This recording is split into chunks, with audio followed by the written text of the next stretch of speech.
Trump. Donald Trump, President Trump, Donald Trump écrasant vainqueur. Par la surprise générale, les Américains n'ont pas attendu longtemps avant de connaître le nouveau locataire du bureau ovale. Les médias, qui prévoyaient une élection très serrée, ont annoncé finalement leurs résultats très tôt dans la matinée du 6 novembre avec une victoire écrasante du candidat républicain Donald Trump. Mais avant d'avancer dans la vidéo, revenons sur ce qu'il s'est passé ces derniers mois. Début 2024, on remarque tous quelque chose au sujet de Joe Robinette Biden, 46e président des États-Unis. L'actuel locataire de la Maison-Blanche a de plus en plus de mal à s'exprimer, confond même le nom de certains chefs d'État. Les médias se demandent donc si le président est encore capable de diriger la plus grande puissance mondiale. Finalement, quelques mois plus tard, le 21 juillet 2024, Biden renonce à la présidentielle et se penche vers sa vice-présidente pour lui succéder à la course à la Maison-Blanche. Cependant, même si Joe Biden intronise Harris comme candidate à la présidentielle, elle n'est pas encore officialisée candidate du Parti démocrate.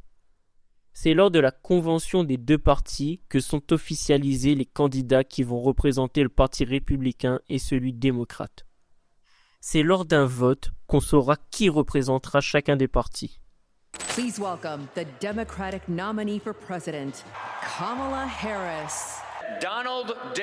Trump has been selected as the Republican Party nominee for President of the United States. Donc, Kamala est maintenant candidate officielle de son parti et va donc mener une campagne éclair qui durera seulement 4 mois. Mais son adversaire, Donald Trump, ancien président élu en 2016, lui est déjà en lice pour la présidentielle depuis mi-2023. Dans ses meetings, il laisse croire qu'il improvise ses discours. Et ça, le peuple adore. Son slogan, la Magamania, qui est l'acronyme de Make America Great Again, ce qui veut dire redonner à l'Amérique sa grandeur, est dans toutes les bouches des Trumpistes, ces militants. On a donc posé les bases.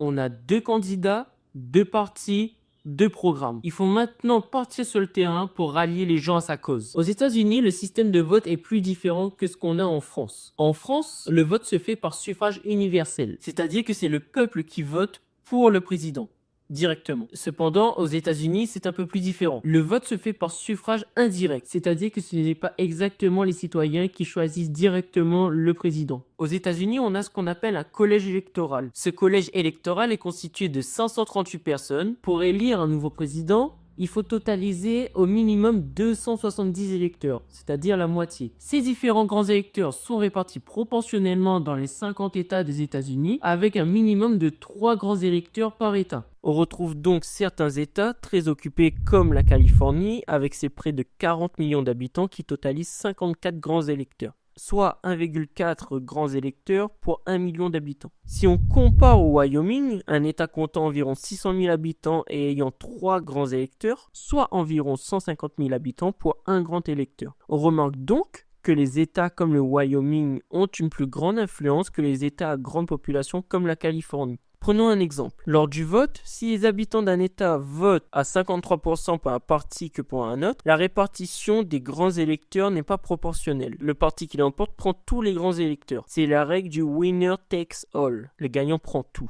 On retrouve ce qu'on appelle des équilibres politiques, c'est-à-dire que certains États votent historiquement pour un certain parti que pour un autre. On retrouve le cas de la Californie, le Colorado ou l'État de New York, qui sont dits démocrates, et l'Alaska, l'Idaho ou l'Alabama, qui sont républicains. Donc, si on prend un républicain qui vote en Californie, sa voix n'aura pas le même impact sur l'issue du vote comparé à un citoyen qui habite au Wyoming. Par ailleurs, on retrouve des États qui changent de camp presque à chaque élection. C'est ce qu'on appelle des swing states, des États pivots. On ne sait jamais à l'avance dans quel camp cet État sera.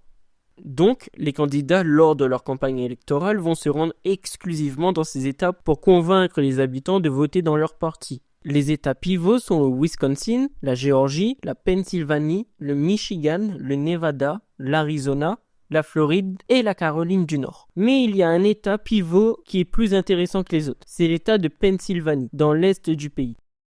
Un événement majeur se produit. 13 juillet 2024. État de Pennsylvanie, Butler. Donald Trump effectue un meeting dans la ville de Butler, lorsque tout d'un coup, Un assaillant tire plusieurs balles en direction du pupitre auquel se trouve Trump. Une des balles lui transperce l'oreille. Trump est touché. L'assaillant est vite retrouvé et est arrêté. Pour autant, l'ancien président élu décide de transmettre un message fort en émotion.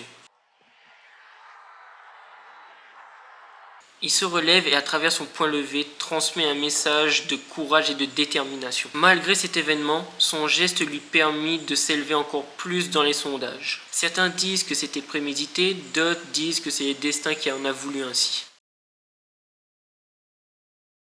Les deux candidats entament leur rush final. En général, l'endroit est choisi judicieusement. Kamala Harris, elle, a choisi un lieu d'une très grande signification. Elle opère son dernier meeting à l'endroit même où Trump a fait son discours en 2021 avant de s'attaquer au Capitole, le bâtiment régissant la branche législative du gouvernement, le 6 janvier 2021. Quant à Donald Trump, il choisit la Géorgie, un de ces fameux états pivots dont on parle depuis le début. 5 novembre 2024, 18h, heure Washington DC.